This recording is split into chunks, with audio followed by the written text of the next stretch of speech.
What's up, y'all? And welcome back to part 2 of episode 1. We went a little deep into our draft and our favorite players that were taken in our draft, specifically some guys that you're probably going to see in the third and fourth rounds in your dynasty drafts as well, or if you're in a redraft league, some guys that you might want to pick up late in your draft. Back again with my boy JJ. We're going to get into some undrafted free agents. We're going to talk about some draft grades based on what we see in our league and what we know about the people in our league and kind of how we felt about how they did in the draft. And we'll go from there for the rest of this episode. Sound good, JJ? Sounds good to me, Bubba. All right, let's jump into these free agents. I'm going to start with you, Jesse. What was the number one free agent pickup that you just loved? Let me go back and see.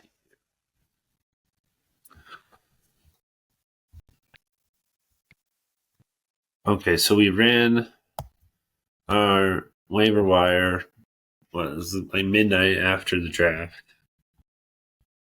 On Sunday, it was Cinco de Mayo. And let's see, you picked up some great players. Will Shipley, I talked about him earlier. I really liked Will Shipley. I think he's going to fit him well in Philadelphia. I mean, he has a real opportunity to see some carries and possibly have a role in the passing game, out of the backfield. And then you picked up Eric Hall. We talked about Eric Hall. I love Eric Hall. Minus the injury history. Yeah, but then right? Yeah, I didn't see the injury history, and then I went back and looked at, man, that guy, I will say this about those kind of players, though, because Michael Penix Jr. kind of falls under that, too. The level of adversity that they've had to go through to get back to the level that they need to be is something that I admire a lot. Now, it doesn't always work out in fantasy, but I think it's something I look at, and, sometimes it does work out, I feel. But maybe not in this case. Because I know, I think you ended up dropping him. Did you want to talk about him a little bit? Sorry. I mean, Eric Gall is, if you go ahead and watch the film, he is a quarterback's friend. He's a predominantly receiving tight end, great across the middle. He's excellent, and I mean excellent at finding the zone, which going over there to Cincinnati is a great thing because a lot of teams are going to play zone against them just because Joe Burrow is so good. A lot of weapons in Cincy, though. That was the biggest reason for me, injury history aside. A lot of weapons in Cincy. We don't know what's going to happen. And historically, they don't really utilize tight ends the way that we would like for fantasy production. Right. I think he's a better NFL football player than a fantasy prospect, which is why I ended up dropping him. Not to say that you shouldn't take him if you have a deeper league or if you're really weak in the premium. tight end. Yep, tight end Yeah. premiums. I think he's worth the taxi or the flyer on. Me specific for my roster, I'm deep into tight end. I also picked up Cade Stover down in Houston, another one. So I ended up taking Ben Sinnott in the draft as well, sitting with the guys that I have. So those are my flyers that I kept on my team. I didn't need to have a flyer and a sitter in Eric Gall. I had different roster positions that I could fill that spot with, but not to say that you shouldn't go pick him up because he's a guy that's worth sitting on. Can I just say that I didn't get to mention it when we were talking about the draft in the last episode, but you taking Ben Sinnott at the 305, I love that pick. Did I say that? I love that pick so much. I do as well. I was happy to get him at the 305, especially knowing that if he fell to the 401, you would get him. Yeah, I think we were. It's funny because I wanted to say this, but I think we were like Kamani Vidal, Ben Sinnott. I think that's really where it was. Like right there, yeah. I thought you were going to say Kamani Vidal there. The thing for me is it was best available. We are a tight end premium league, and I was back and forth between the two. But I just think my running back room is a little bit more built than my tight end room was, and it was just a matter of which one I wanted at the time, and I ended up going with Ben Sinnott there. Yeah, now I think you have some great youth. You jumped up in the Keep Trade Cut power rankings for our league to first in tight end, first in wide receiver, and first in running back. There's a reason that I'm the reigning undisputed champion. You know what I'm saying? I don't know if everybody watched the draft, but at the end of the draft, everybody was praying basically that play went out so that we can redraft and start this thing over. Yeah, the fact that guys were talking about just having a Oh, good consensus, let's Lord. go ahead and collude to have a redraft. So for those that are watching, our league Breaks my specific, heart. if we have 3 straight championships from somebody, we will do a full redraft and start over in our dynasty, Whole dynasty startup again. which is a crazy thing to happen. I mean, any given Sunday, it's a tough thing, but it is doable. So we'll see. I want to talk about Audric Estime quick. He's another one of those guys that we kind of talked about, Keon Coleman, in part 1. Keon Coleman is a better football player than his numbers say, and that his stats say. I think Audric Estime has the stats to back it up, but his combine, I think, hurt him a little. But I love the landing spot, right? The fact that he ended up in Denver, I think he could get some opportunities there to showcase some stuff in short yardage situations or even goal line situations, some red zone stuff. If he's even half as productive as he was in college, we could see a real value at where he was selected, right? If he went undrafted and got picked up and even scores 5-6 touchdowns in the red zone, that's worth, the fact that you got him as undrafted. So I think that's another exciting pickup in our offseason. I don't think he'll go undrafted in most 4 to 5 round dynasty leagues, but if he does, it's worth the pickup. Right, absolutely. Yeah, I mean that kind of goes to question Javonte Williams. I mean, right? Do you think Audric Estime could possibly surpass him? We're talking about a day 3 guy, right? Talking And about a Audric day Estime? 3 guy in Audric Estime, great question. I love that. I don't think so. Javonte Williams is just better as a running back. He's going to catch the ball better. Audric Estime has very few touches out of the backfield in the passing game. Not as efficient, not as fast, doesn't have the breakaway speed. I think Javonte Williams is going to be a first or second round back type of guy. I don't think we'll see, if not a 3-down back type of guy, I think we're really looking at another situation where it's going to be a short yardage situation, maybe goal line situation. We're not going to see him be a consistent every series back. I think Javonte still holds the key to that backfield. I'm just curious. Where do you see Javonte Williams finishing at the end of the year in fantasy? RB20. Okay. He's going to be somewhere in that RB20, give or take 4 spots. Maybe RB16, maybe RB24. It just depends on his usage. And that's going to be very dependent upon Bo Nix. Now, I could see him going as high as RB12 because if you know Bo Nix' production in college, he's check down Charlie himself. Yeah. He is a champion when it comes to checking down, which is why Bucky Irving was relevant in any way, shape, form, or fashion because he touched the ball 60% of the time because that's all Bo Nix did. He was either checking it down to Bucky Irvin or he was throwing it up to Troy Franklin. Those are the 2 options. So we'll see what happens. I think Javonte Williams is in a good position to make some money there. But it'll all depend on what he does with those touches.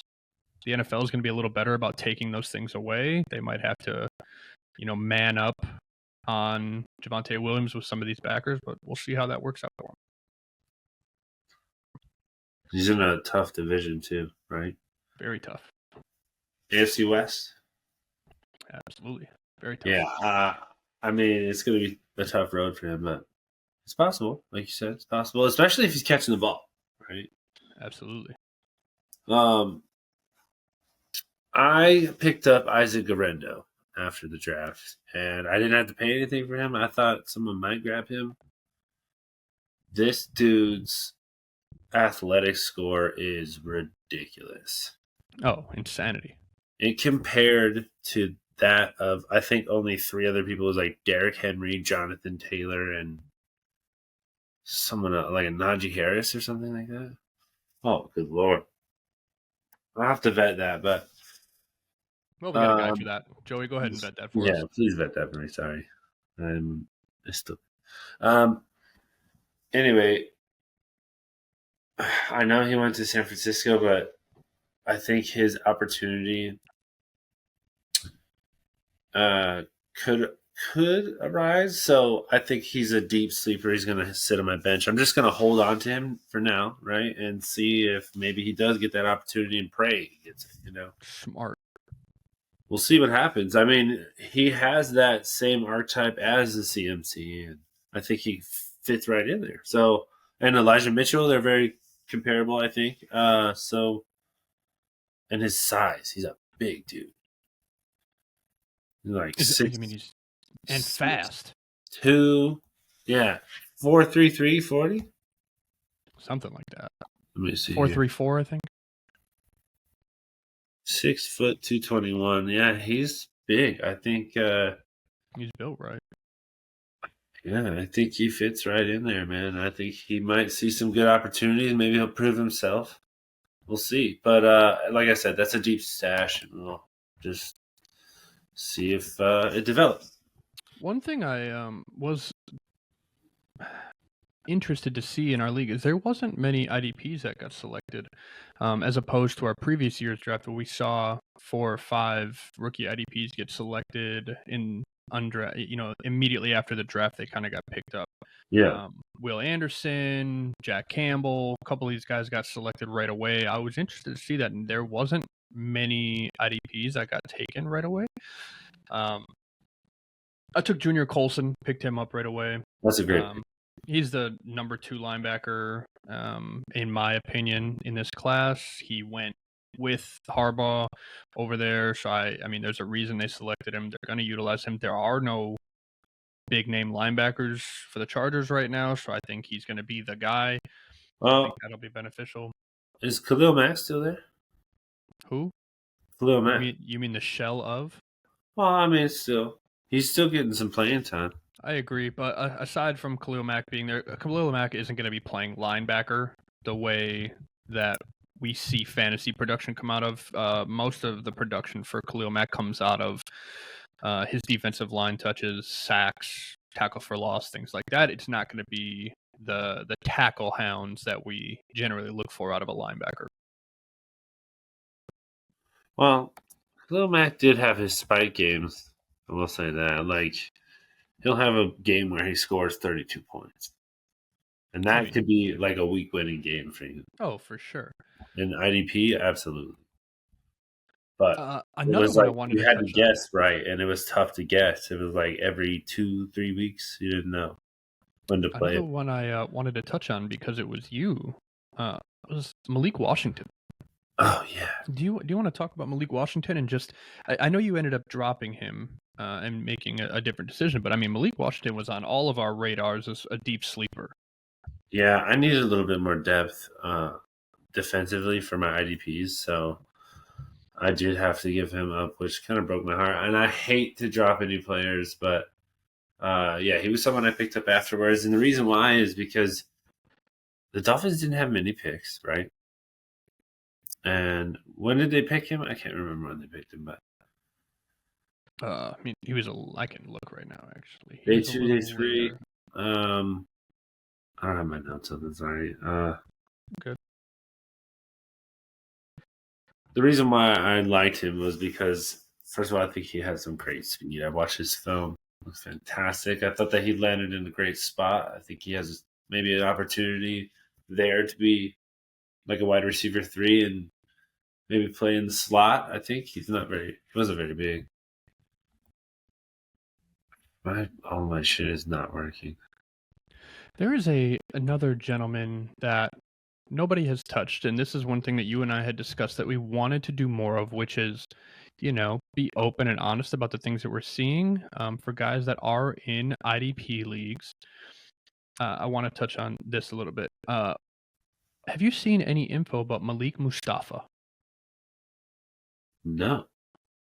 Malik Mustafa. Watch the film, write the name down.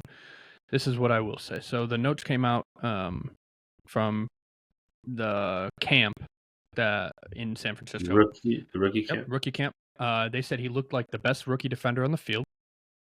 They raved reviews on how he looked with his build and his movement skills. They came out and said the level of buzz was off the charts with more range than Hufanga. Whoa.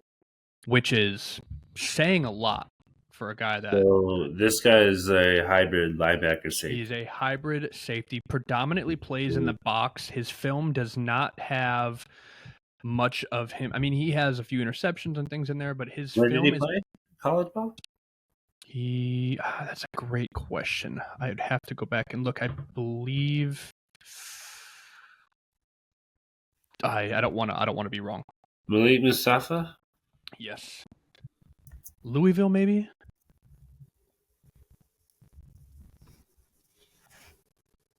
Wake Forest? Wake Forest. Yes, Wake Forest. That's it. Yes, Wake Forest. Thank you. Yes, Wake Forest. If you watch his film, he is a downhill, traditional Sean Taylor type linebacker. He wants to hit people, and he is very good at it.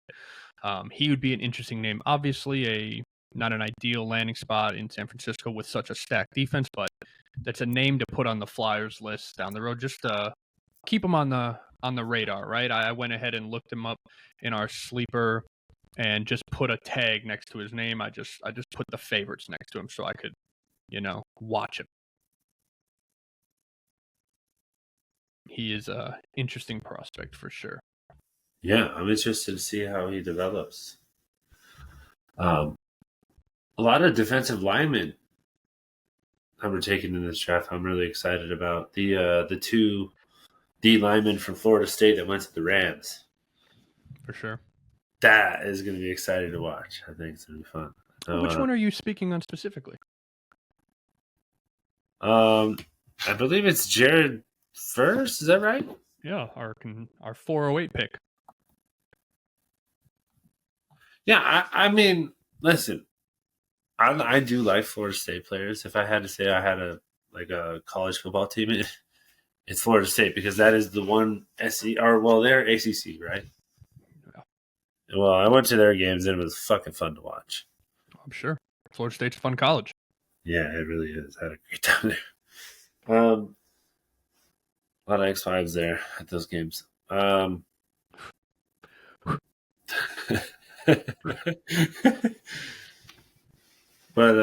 God, yeah, I mean, I got Keon Coleman. I love the guys coming out of Florida State, man. Trey Benson also. A lot of big names, defenders and offensive players.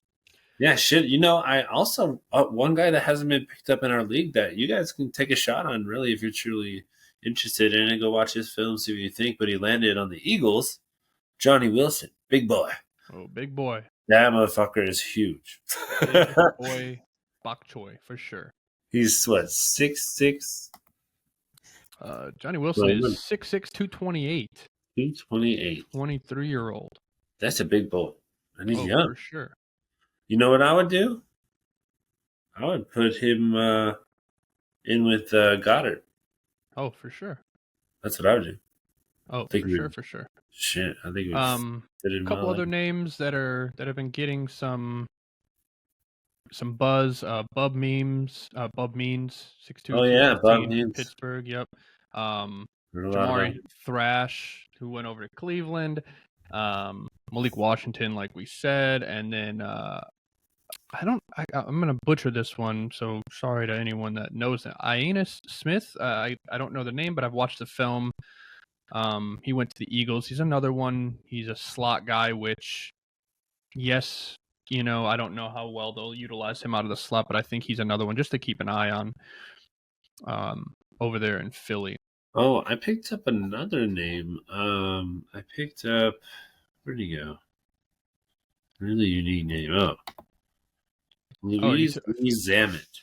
Yes, that's went to the Kansas City Chiefs. He signed he was one of the international players. Former rugby player. Wow. He was the club's youngest ever premier player at 18 years and 70 days after scoring 190 points in 69 appearances between 2018 and 2024. Which is crazy because when we look at international players, I like to relate it to the other sports because the NFL is so new to introducing these international players. But if you look at some of these young guys like that are successful in their sport and then coming over here, when you look at like Premier League soccer, you look at the NBA with Luka and a couple of these other guys that started playing at such an early age and were successful, they are usually superstars in their sport. So it'll be interesting to see. I don't know how much you know about Luis. He is, they have him right now training at, what is the school, the premier school, the high school? It's going to kill me. The academy. Where is it at? It's in Florida, the top high school. It's going to hurt my soul because I know it. But anyway, they have him training out there right now. It is the athletic high school that everybody goes to.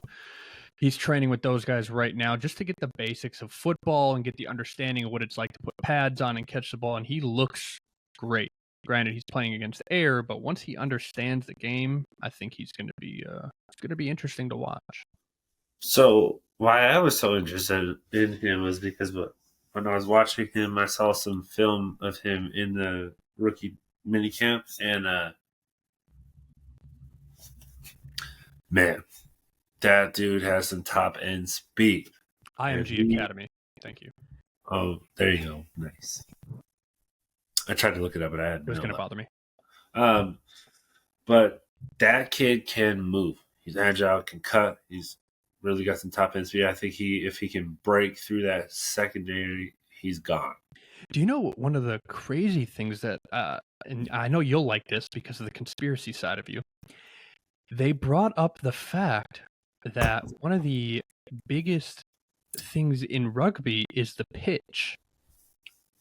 And they talked about Travis Kelce and the way that he pitches the ball, and they were talking how they might introduce this gentleman to be able to utilize that in some designed plays, because he's got to be good at it, right? I mean, You're top of your field and professional, and that's what you guys do is pitch the ball. I mean, he's got to be great at it. What if he starts teaching Kansas City players and they come out in this just crazy backyard flag football style offense? I could see them doing definitely something crazy, double passes and shit like that. They definitely have that. Hook and ladders. I mean, come on. Oh, yeah. Let's jump ship here on our free agents, unless there's anybody else you'd like to touch on. No, I think I'm good. Let's move things a little bit over to our draft grades, right? Jesse, if you could go ahead and just throw that draft board back up so our people at home can see that draft board,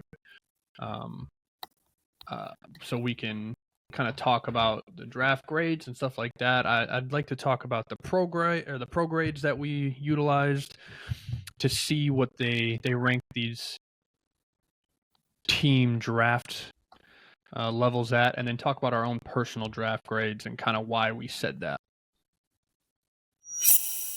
All right, so like you guys saw in part 1, we're going to jump back over. We're going to talk about the grades based on the drafts and the teams. When we do talk about the teams, we'll have our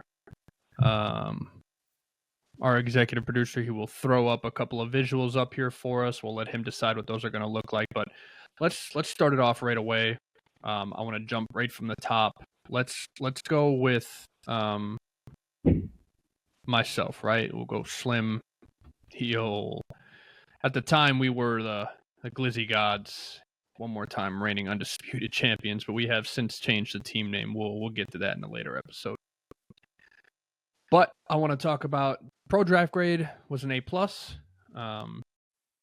I personally gave myself the B+, and I want to talk about that here for a second. The reason I did is Malik Neighbors, yes, he was the 104. I liked it, but the quarterback situation there, just not 100% sure. So to me, it was a consensus pick. It was a best available, but it wasn't this is going to be a guy. I'm not 100% bought in on Malik Neighbors, but I'm also one of those guys that I watched the film and he's great. I just don't know. Ladd McConkey, again, fell to me and it was best available. I think the reason that the A+ grade came from the pros is because I stuck with best available and didn't kind of maneuver from that. Ladd McConkey, again, is just one of those guys that I don't know how great he's going to be in the NFL. He's in a great landing spot. I like that. Xavier Worthy, great pick at the 208. Consensus had him much higher than that, which again helps the pro grade. But again, Kansas City, he's a smaller guy. We're basically banking on another Tank Dell type situation. We don't know how he's going to be utilized. We know that Travis Kelce is going to hold down most of those targets. It'll all be dependent upon how I he's will utilized. give you that the Rashi Rice suspension does help his favor a little bit. It does. If Rashi Rice, even if he's suspended for 6 to 8 games, we're talking dynasty, right? So Rashi Rice is a young boy. He's going to be there for a minute. Marquise Brown is there. I mean, ceiling Xavier Worthy takes over and is WR1, obviously excluding Travis Kelce.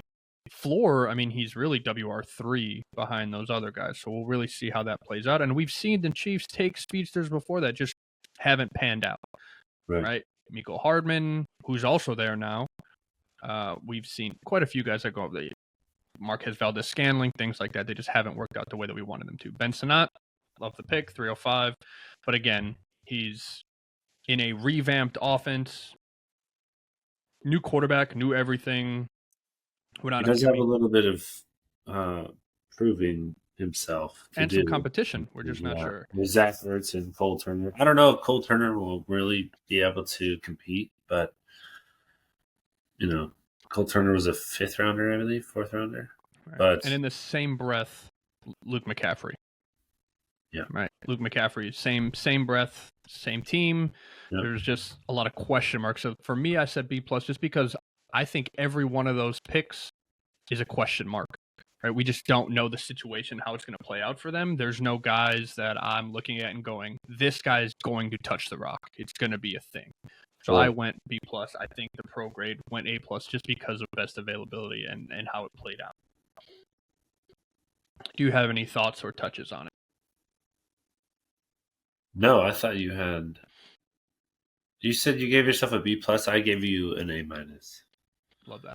I think Malik Neighbors is going to get a bunch of targets and a huge target share. Hopefully, like 26%. I would say that would be fucking crazy. Love that you said that. You and I have talked about it before. I think he's going to get the Garrett Wilson treatment. I think he's going to have a crazy target share. I don't know what those receptions are going to look like, and I don't know how good those targets are going to be. Here's the thing. Garrett Wilson, in his Rookie of the Year season, only finished as the wide receiver 21 in full PPR. That's insane. That's insane to me. I think he definitely has that potential. Malik Neighbors does. But maybe he has the potential to be like a Jamar Chase who finished as the wide receiver 5 in his rookie season. Who knows? I mean, I don't know if he'll be able to do that with Daniel Jones there, but we'll see. Daniel Jones. Daniel Jones. Let's jump over to D-Judge. Pro grade, hit him with a C. What was your take on D-Judge's draft? So then I had 3 picks. Let's see. So he had the 209, right? Let me ask you this. If Jonathan Brooks is available at the 208, are you taking him? We went through this, I think, immediately after our draft. If Jonathan Brooks is available. Now that you had more time to think about it. I do take Jonathan Brooks at the 208. Okay. I thought you might.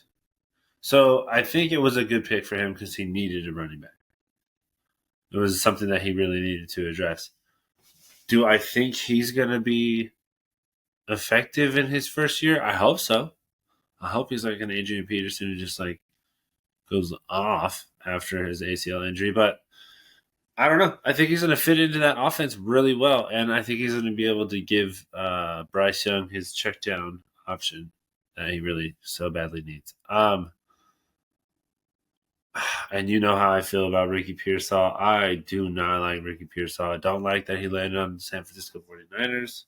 I could give a shit about that. I just don't like him. He has a bad attitude. made a pretty good catch. I'll give him that. He's got some good hands.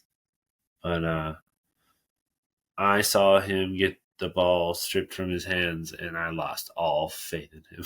I was like, wow, he just gave up. They took the ball right out of his hands, and I could not believe it I see. So I'm not really a big fan of him. However, his final pick with the 403, Devontae Walker, love that pick. Really? I do. I think that, first of all, re-signing Rashad Bateman doesn't make any fucking sense. But Devontae Walker, pretty solid, man. I like him a lot. I think he's going to slide right in above Rashad Bateman. I don't know why Rashad Bateman's there. I really can't tell you why. Not a big fan of him at all. But let's see here. He's 6'1", 191. He's taking 113th overall. I think I think we're gonna see him. He's 22 years old, man. Out of North Carolina. Was Drake May's go-to guy. That's a good pick at the 403. I like that a lot. And that helps him a little bit with his receiver room. Not that he really needed it. So I graded him a C minus, which is lower than the pro draft grade, and for two reasons. Has nothing to do with Jonathan Brooks. I agree. I think he desperately needed Jonathan Brooks as a running back in his team specifically. For me, again, I am with you right there on Ricky Pearsall. Not a fan. I don't like his landing spot. I don't like his game. I don't think that we're going to see him be successful in any time soon, if at all. Not in the realm that's relevant to fantasy. But more importantly for me, Devontae Walker, even at the 403, might be great value, but Lamar Jackson just doesn't support, great producing fantasy receivers. They have Zay Flowers over there. They also have Mark Andrews. And if Mark Andrews is hurt historically, even Isaiah Likely is going to outperform any WR2 that's on that team, even if Rashad Bateman takes a 15% target share or a 12% target share. That is still money out of Devontae Walker's pocket, and I just don't see him being super relevant or gaining enough value to be tradable in any fashion that will help. That's why I went with the C minus.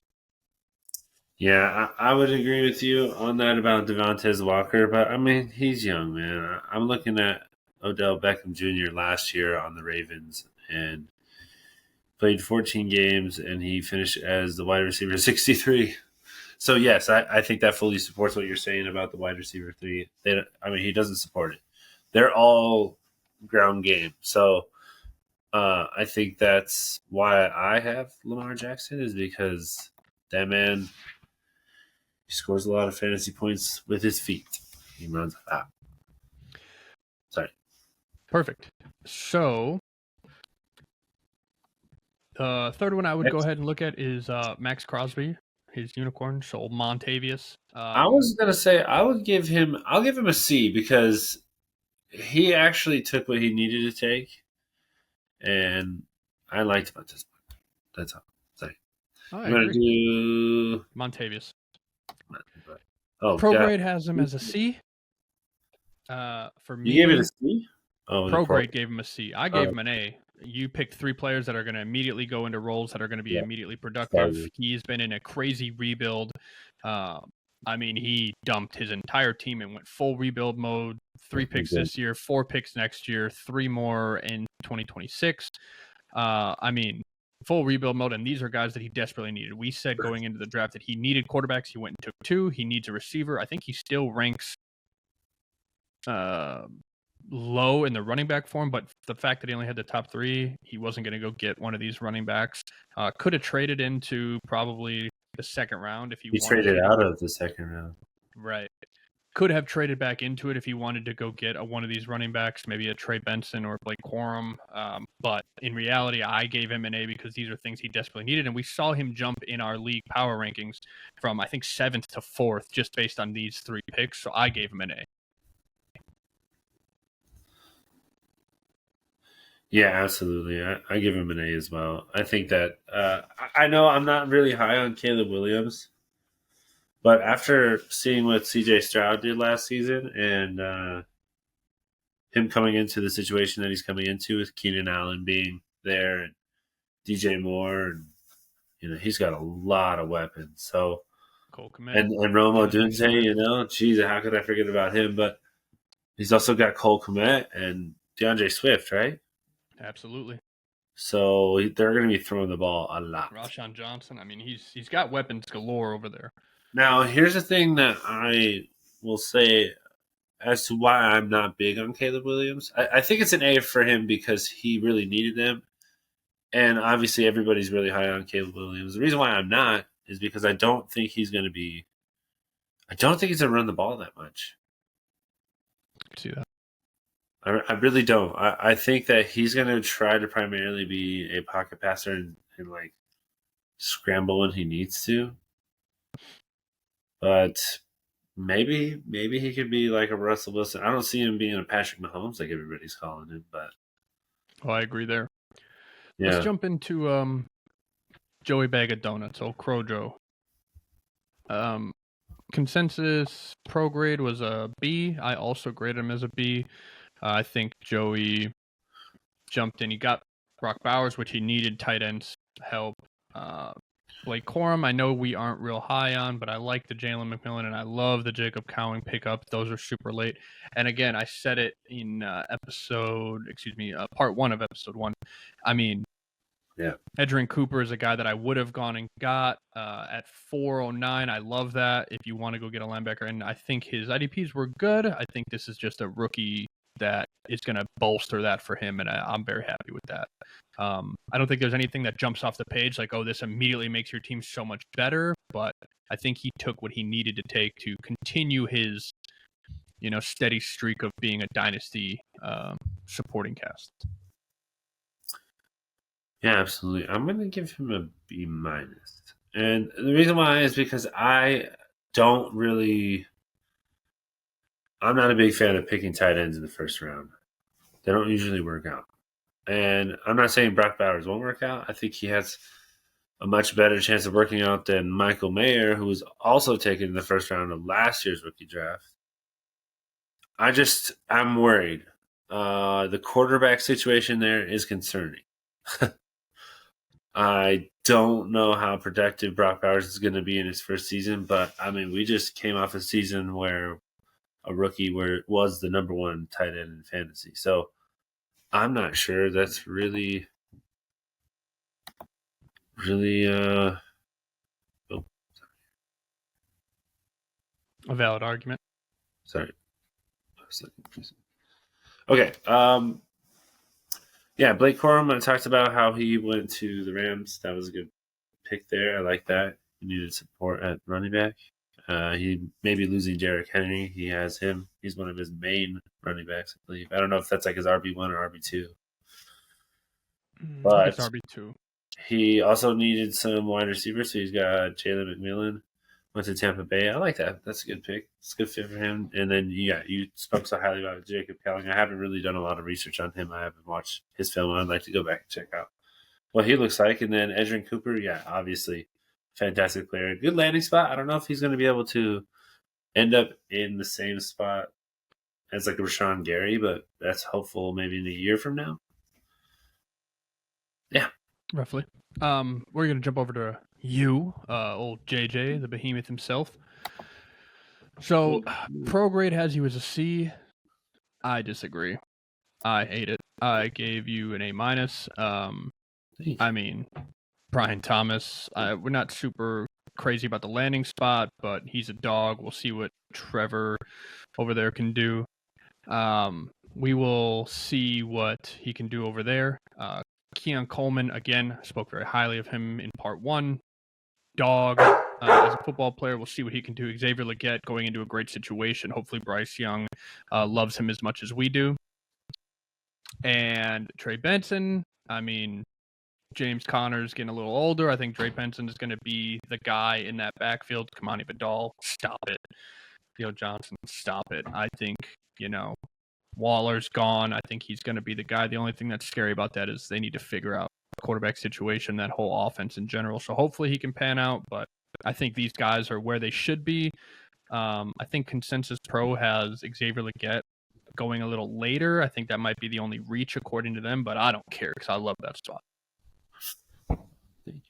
All right, so for me, when I selected these guys, I was really blown away that Brian Thomas fell to the 201. Everything that we mocked, everything that I saw him going in the first round, at least at latest 109 or 110. I thought you wanted him at one point, Blake. But I was happy to see him fall there. And then I was even happier to see Kevin take Bo Nix because I really need to reinforce my wide receiver room. So I was really high on Keon Coleman. I told you I love players coming out of Florida State. I don't know why. I just have a thing for them. Xavier Legette, loved him, loved his film. I know he's a fifth-year guy, and a lot of people are like, don't touch him. I'm all in. I don't care.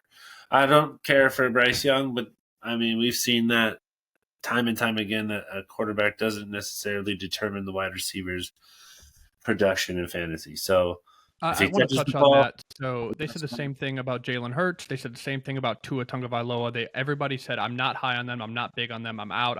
And both of those guys came back and said, watch this. So they're giving the weapons to Bryce Young. We'll see if that changes that. And, I mean, Xavier Legette was taken in the first round. Panthers traded up to get him. So they got a new head coach there. I'm excited to see that offense. I truly am. And then, like you said, Trey Benson. I love James Conner. I've been trying to get him from Danny. Danny gave me James Conner. Is it Danny? No, it's Jeju. Jeju. Give me James Conner. Give me James Conner. I want him. I'll give you a second. 25 second. Talk to me. Anyway, yeah, Trey Benson is in line to take over that backfield, and I love that, dude. I've heard comparisons to Breece Hall. That's ridiculous. I hope that's what the outcome is, but he looks good. I love the way he runs. I'm excited for him, and I hope that it works out there in Arizona. Welcome to Arizona, bud. And then Kamani Vidal, like you said, yeah, absolutely. Super, super excited to see how he ends up in that offense, which is going to be run heavy. And Theo Johnson hopefully will probably outplay whoever else is there. I can't even think of who's there for the Giants. Is it Brock Wright? No, Brock Wright's the Lions. No, over there is Darren Waller. Well, I think he's going to retire. There's someone else after Waller. See. It is Monty has him. Shit. It is Bellinger. Daniel Bellinger. Yes. I think that I watch football. Yeah, I don't. No, I'm just kidding. I think that he's going to probably outplay him. I know that he was I think Theo Johnson was a day 3 guy. He was. Okay, yeah. I mean, I still think he's going to outplay him. We'll see. I think he was a good guy, but I know these guys coming out of Penn State at tight end they don't usually work out. He's big too. Look at that, 6'6", 264. Holy shit. Yeah. Okay. Who's next? Jump over to the Schmeegrumps here. Schmeegrumps. Oh, Carl the Ocho. So, okay. Consensus board has him at a B. I have him at an A minus. Consensus board has him as an A. I have him at an A minus. I think we both know he's an A, but I just like to downgrade Shmee whenever I get the opportunity. You got JJ McCarthy. He needed a quarterback. You got Rome Odunze at the 109, which is a steal. AD Mitchell at the 205. We've said so much about him. And then Jordan Travis. I mean, I think Jordan Travis could very well be a guy that gets an opportunity once Aaron leaves, if he's competitive in the quarterback room, but we'll see. I don't think there's much else to say. I mean, he took what he needed. He got best available and then some. I mean, A minus because Smith. I'm right there with you, A minus. I think he did a great job. I think JJ McCarthy's a great pick for him. I think he really needs quarterbacks, but he doesn't agree with me. I think Rome Odunze falling to the 109 was really lucky for him because Rome Odunze went past 2 Bears fans who I thought for sure were going to take him. Well, it's funny that you bring that up because our next, team up is going to be Haji Bear, who, throw him on the board for us. I mean, 3 quarterbacks in a row. Yes, Rome Odunze, past 2 Bears fans, but 3 quarterbacks in a row. I mean, consensus has him as a B. I also had him as a B minus just because of the Jared Verse pick, but I loved the Jalen Wright move. I think Mostert's probably not going to be here very long. Devin Achane can't stay healthy. Given his size, I think Jalen Wright is a monster coming out of Tennessee. But then, I mean, this is a Superflex league. This is our first year in Superflex. Taking 3 quarterbacks is just a smart play. If they pan out, genius move. If they don't, we'll see if anybody takes, multiple quarterbacks going forward. What did you give him as a grade? I gave him a B minus just because the consensus board was a B. I said a B minus. Just the Jared Verse kind of threw me a little. Yeah. I'll give you B plus actually because he also needed quarterbacks. He was rolling with Joe Burrow and Baker Mayfield. Then he drafted these 3 quarterbacks and then traded Joe Burrow. We'll talk about that Joe Burrow trade in some trade talks in a future episode. Yeah, I've been writing down some of these trades for us to kind of discuss. Are we gonna take that to the table? We might have to take it to the table and have that discussion because that was a tough. That'll be good, man. Okay, absolutely excited, but yeah, who knows? I love Michael Penix. I think that was a great pick. I did not think he was going to be taken. Yeah, actually, all the pro mocks had him going at 201. Him and Bo Nix were like right there, 201, 202 for Superflex. Right. So I was like, okay, I'm for myself. I think I'm okay at quarterback. I think I'm ranked 3rd in keep trade cut, which sucks, but I have Lamar Jackson, Anthony Richardson, Will Levis, Russell Wilson, but I could probably have taken a quarterback looking at this. So I think, yeah, I'm going to give him a B plus. And I love Jalen Ryan. We're moving over to Jeju, our newbie to the league. 1 pick. After our robot had left. However, getting Marshawn Lloyd at the 405 is a solid pick. I mean, yeah. Pro Draft Grade had him as an A minus. I have him at a C just because I am not super bought into Marshawn Lloyd, but I'm a hater. A lot of people love him. They have him as the RB3 in this class, and as you can see, I mean, he went 7th for running backs in our drafts. I think that consensus has him. Consensus Pros has him at an A minus for that reason. But regardless, based on analysis and paper, Marshawn Lloyd is better than I give him credit for. But I just don't believe I gave him a C, but I think he's actually probably like a B plus because that's a great spot to get him. Yeah, I think I'm more along the B plus line because I know we talked about it. You're the Josh Jacobs owner in our league for this Dynasty League. I think Josh Jacobs is going to be great. I think Marshawn Lloyd is going to have a role. I think AJ Dillon is done. Right? Did they cut him? Is he still on the team? They actually cut him and then re-signed him. Weird. Okay. Well, I think Marshawn Lloyd is much better than AJ Dillon. I think, can we agree on that at least? I agree.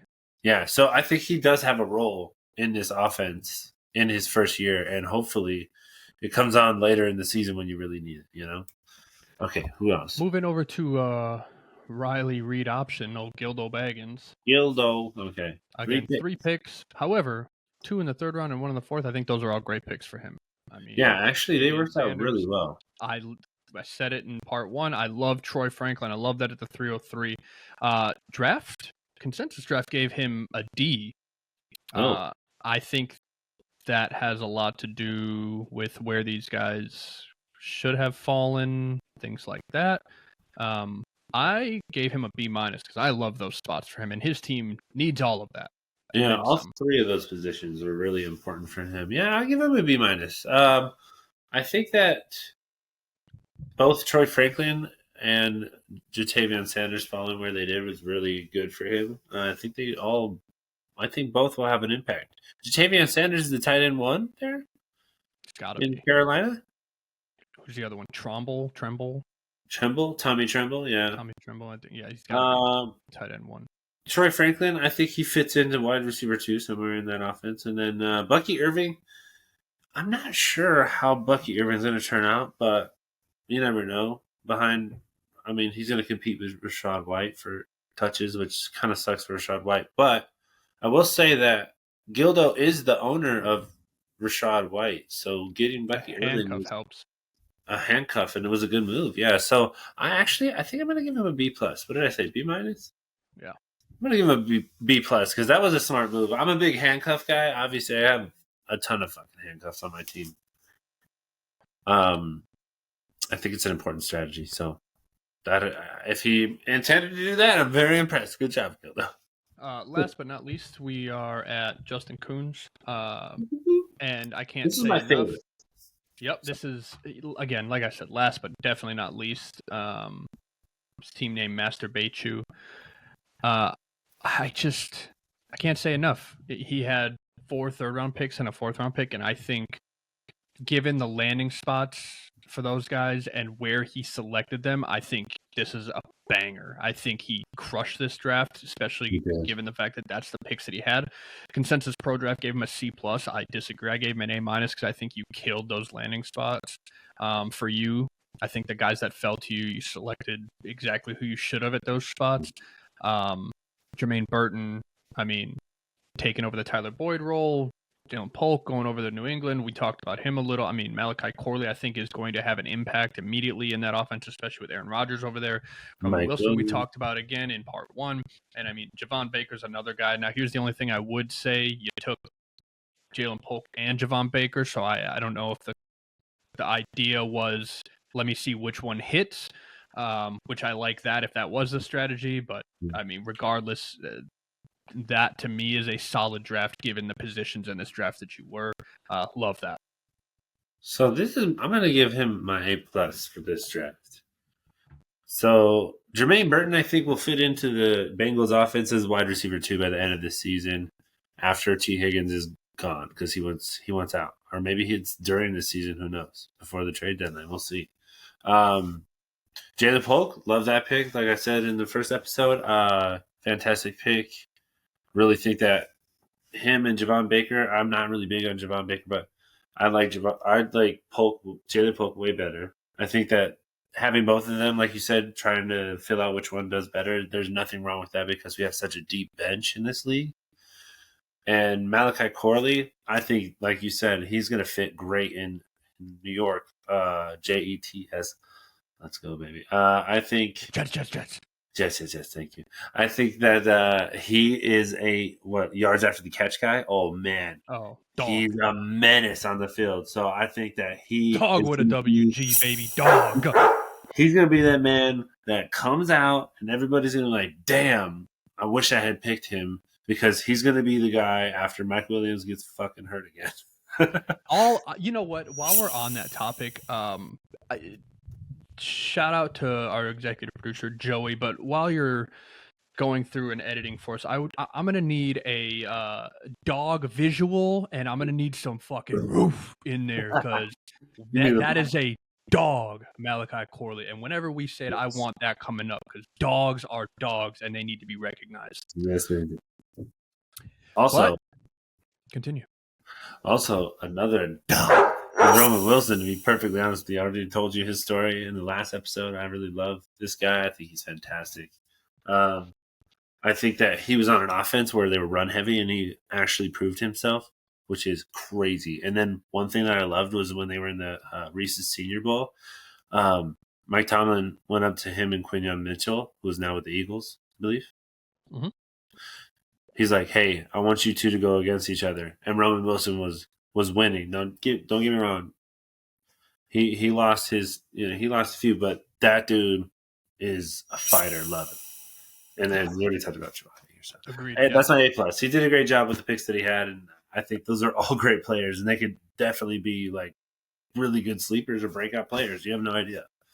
Love it. Let's go ahead and remove this from our screens here. And then let's hit our closing remarks here. JJ, do you have anything you want to say to the people before we wrap up? Thanks for listening as we went through our draft. It was a good time.